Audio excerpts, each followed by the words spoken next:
मुजफ्फरनगर में थाना नई मंडी पुलिस और बदमाशों के बीच हुई मुठभेड़ में 2 शातिर वाहन चोर घायल अवस्था में गिरफ्तार किए गए हैं। पुलिस ने इनके कब्जे से चोरी की गई 6 मोटरसाइकिलें, 2 अवैध तमंचे और कारतूस बरामद किए हैं। पुलिस को सूचना मिली थी कि वाहन चोर NH 58 स्थित कुकड़ी ग्राउंड के खंडहर में चोरी की बाइक छिपाकर बेचने की फिराक में है। सूचना पर पहुंची पुलिस ने घेराबंदी की तो बदमाशों ने पुलिस टीम पर फायरिंग शुरू कर दी। जवाबी कार्रवाई में दोनों बदमाश घायल हो गए, जिन्हें गिरफ्तार कर अस्पताल भेजा गया। गिरफ्तार आरोपियों की पहचान मुराद अली और मोनू के रूप में हुई है। पूछताछ में आरोपियों ने भीड़भाड़ वाले इलाकों से बाइक चोरी कर खंडहर में छिपाने की बात कबूल की है। पुलिस अब इनके अन्य आपराधिक रिकॉर्ड की जांच में जुटी है। जनपद मुजफ्फरनगर में श्रीमान वरिष्ठ पुलिस अधीक्षक महोदय के निर्देशन में वाहन चोरी के घटनाओं पर अंकुश लगाने के अभियान के क्रम में आज नई मंडी पुलिस द्वारा NH 58 कुकड़ी ग्राउंड में मुठभेड़ के बाद 2 शातिर किस्म के वाहन चोर को 6 वाहन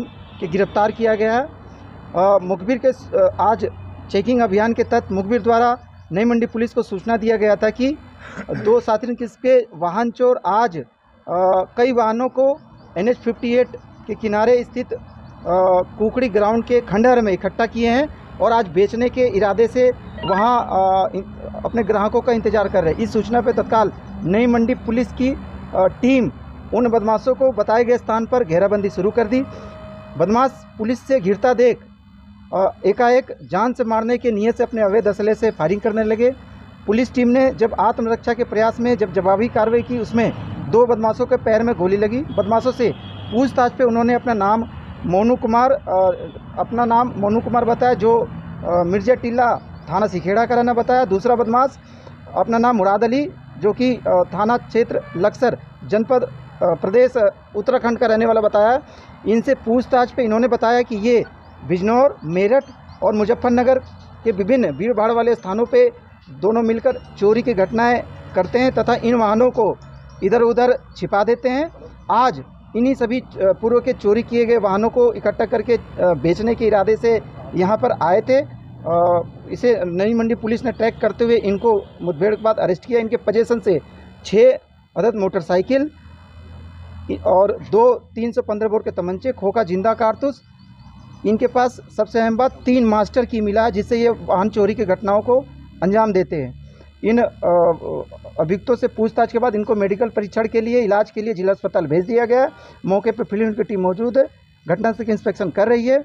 नई मंडी पुलिस द्वारा आगे की विधि कार्रवाई की जा रही है। देखिए, श्रीमान वरिष्ठ पुलिस अधीक्षक मुजफ्फरनगर सर के निर्देशन नई मंडी क्षेत्र में आज चेकिंग की जा रही थी और इस चेकिंग के दौरान ये सूचना प्राप्त हुई कि NH 58 पर स्थित एक खंडहर में 2 वाहन चोर मौजूद हैं जो कि आर्म्ड हैं और जिनके पास चोरी की हुई मोटरसाइकिल्स है और आज वो उन मोटरसाइकिल्स को बेचने की फिराक में है। सूचना पर तत्काल संज्ञान लेते हुए SHO नई मंडी के निर्देशन में एक टीम का गठन किया गया। इस टीम ने तुरंत ही मौके पर जाके घेराबंदी करके दबिश दी। इस टीम पर दबिश के दौरान दोनों अभियुक्तों द्वारा फायरिंग की गई।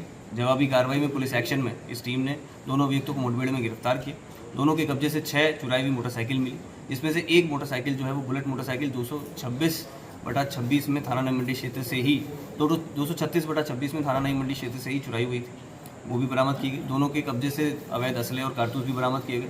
पूछताछ में ये सामने आया कि ये एक बहुत ही शातिर अंतर्राज्यीय वाहन चोर गिरोह है, जो कि मास्टर की के द्वारा भीड़भाड़ इलाकों से वाहनों को चोरी कर लेता है, मोटरसाइकिल्स को चोरी कर लेता है और उनकी नंबर प्लेट बदल के वो भोले वाले लोगों को उनको बेच देता है। ज़्यादातर इन्होंने उत्तराखंड प्लेट की नंबर प्लेट लगाकर लोगों को बेचा है।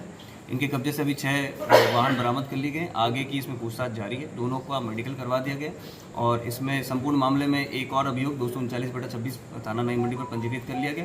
दोनों लोगों को गिरफ्तार कर माननीय न्यायालय के समक्ष आज पेश किया। देखिए, अभी जो पूछताछ में सामने आया है वो 50 से ज़्यादा इन्होंने मोटरसाइकिल चुराई है। सभी जो मोटरसाइकिल से उस पर उत्तराखंड नंबर लगा के इन्होंने उत्तराखंड में ही बेची है। बाकी और वो भी पूछताछ और इन्वेस्टिगेशन में सामने आएगा, जिसमें जो भी और विधिक कार्रवाई हमें करनी है वो हम आगे सुनिश्चित करें। मुजफ्फरनगर में नगर पालिका द्वारा कूड़े के ढेर को ढकने के लिए स्वस्तिक चिन्ह वाले बैरिकेड लगाए जाने का मामला तूल पकड़ गया। हिंदू धर्म में पवित्र माने जाने वाले धार्मिक चिन्ह के इस प्रयोग को लेकर शिवसेना ने कुछ दिन पहले कड़ा विरोध दर्ज कराया था और अधिकारियों को चेतावनी दी थी कि तय समय में बैरिकेड नहीं हटाए गए तो आंदोलन किया जाएगा। शिवसेना की ओर से 14 मई को धरना प्रदर्शन की घोषणा की गई थी। जिसके बाद प्रशासन और नगर पालिका हरकत में आए। अधिकारियों ने आनन फानन में धार्मिक चिन्ह वाले बैरिकेड हटवा दिए। इसके बाद शिवसेना ने फिलहाल अपना धरना प्रदर्शन स्थगित करने का ऐलान किया है। संगठन का कहना है कि धार्मिक प्रतीकों का सम्मान हर हाल में होना चाहिए।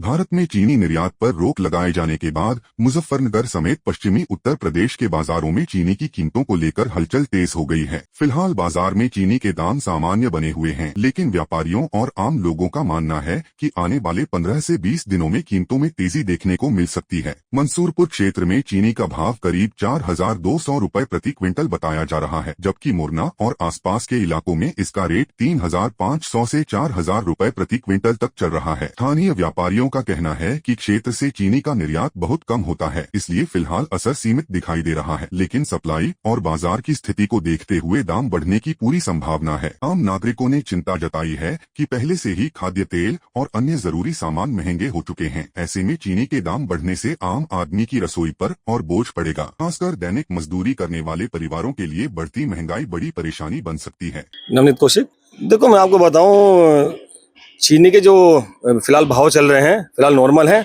लेकिन आने वाले समय में देखा जाए तो चीनी के भाव बढ़ सकते हैं, क्योंकि जो सरकार है, सरकार की नीति क्या है वो अब आप सब लोग देख भी रहे हैं और आगे भी देखेंगे कि जो आम नागरिक है, आम जनता है, वो किस तरह से क्या नाम महंगाई से जूझ रही है। आप सरसों का तेल देख लीजिए और आने वाले टाइम में आप चीनी देख लीजिए कि चीनी के भाव कहाँ पहुंचेंगे। जो दैनिक मजदूरी वाला व्यक्ति है, सुबह निकल रहा है, शाम को घर आ रहा है, 20 रुपए की चीनी ला रहा है, 30 रुपए की चीनी ला रहा है, 10 रुपए तेल ला रहा है, तो कहीं ना कहीं उस पर बहुत बड़ा प्रभाव पड़ेगा। चीनी के भाव यहाँ मंसूरपुर 4200 चल रहा है मील का रेट, और नीचे में 4035 चल रहा है मील का रेट जो भी है आपका मोरना वगैरह का। लेकिन निर्यात से यहाँ फ़र्क नहीं पड़ने का, क्योंकि यहाँ की चीनी निर्यात कम होती है और ये रेट तो अब आप देखिए 10-15 दिन में चीनी के रेट बढ़ेंगे।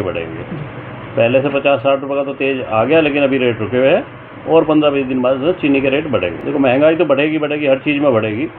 आपको पता ही है बाहर युद्ध चल रहा है, प्रधानमंत्री जी ने भी अपील की है कि सोना ना खरीदें, अभी खाद्य तेलों में ऐसा कम यूज करें, तो हर चीज़ में महंगाई तो बढ़ेगी। बिल्कुल।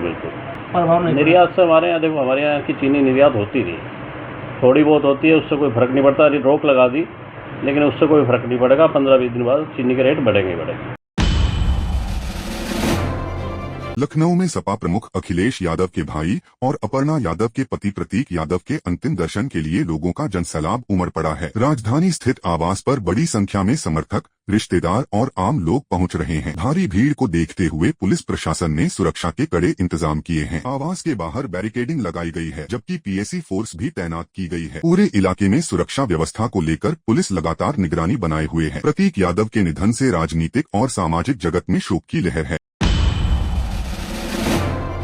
उत्तर प्रदेश की राजधानी लखनऊ आज शोक में डूबी नजर आई, जहां समाजवादी पार्टी प्रमुख अखिलेश यादव के सौतेले भाई प्रतीक यादव की अंतिम यात्रा में जनसैलाब उमड़ पड़ा। सुबह से ही उनके आवास पर समर्थकों, शुभचिंतकों, राजनीतिक नेताओं और आम लोगों का पहुंचना लगातार जारी रहा। जैसे ही अंतिम यात्रा शुरू हुई, पूरा माहौल गमगीन हो गया। हर तरफ नम आंखें और भावुक चेहरे दिखाई दिए। अंतिम यात्रा में सांसद धर्मेंद्र यादव समेत परिवार के कई सदस्य मौजूद रहे, जबकि आदित्य यादव ने बेहद भावुक माहौल में प्रतीक यादव के पार्थिव शरीर को कंधा दिया। इस दौरान मौजूद लोगों ने श्रद्धांजलि देते हुए उन्हें अंतिम विदाई दी। अंतिम यात्रा के मार्ग पर भारी भीड़ को देखते हुए पुलिस प्रशासन ने सुरक्षा के कड़े इंतजाम किए। जगह जगह बैरिकेडिंग की गई और पुलिस व पीएसी बल तैनात रहा ताकि व्यवस्था बनी रहे। प्रतीक यादव के निधन की खबर के बाद राजनीतिक और सामाजिक जगत में शोक की लहर दौड़ गई है। बड़ी संख्या में सपा कार्यकर्ता और समर्थक अंतिम यात्रा में शामिल होकर परिवार के प्रति संवेदना व्यक्त कर रहे हैं। पूरे लखनऊ में आज का माहौल बेहद भावुक और शोकपूर्ण दिखाई दे रहा है।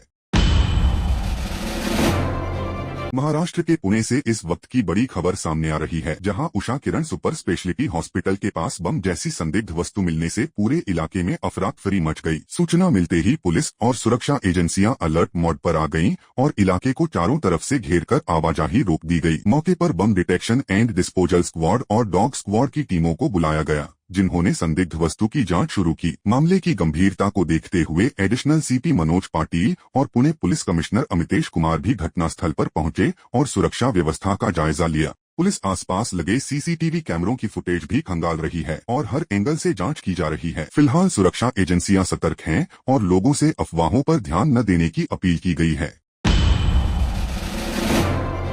उत्तर प्रदेश के ललितपुर में तेज रफ्तार और लापरवाही ने 2 जिंदगियां छीन ली। शादी समारोह से लौट रहे लोगों की स्कॉर्पियो और मोटरसाइकिल के बीच जोरदार टक्कर हो गई, जिसमें 45 वर्षीय देव सिंह और उनकी 5 माह की नातिन की मौत हो गई। हादसे में 5 अन्य लोग घायल हुए हैं, जिन्हें गंभीर हालत में झांसी मेडिकल कॉलेज रेफर किया गया है। बताया जा रहा है कि स्कॉर्पियो चालक शराब के नशे में था और रास्ते में कई जगह टक्कर मारते हुए बाइक सवारों को घायल करता चला गया। घटना के बाद मौके पर पहुंची पुलिस ने आरोपी चालक को गिरफ्तार कर लिया है। पुलिस ने शवों को पोस्टमार्टम के लिए भेजकर मामले की जाँच शुरू कर दी है।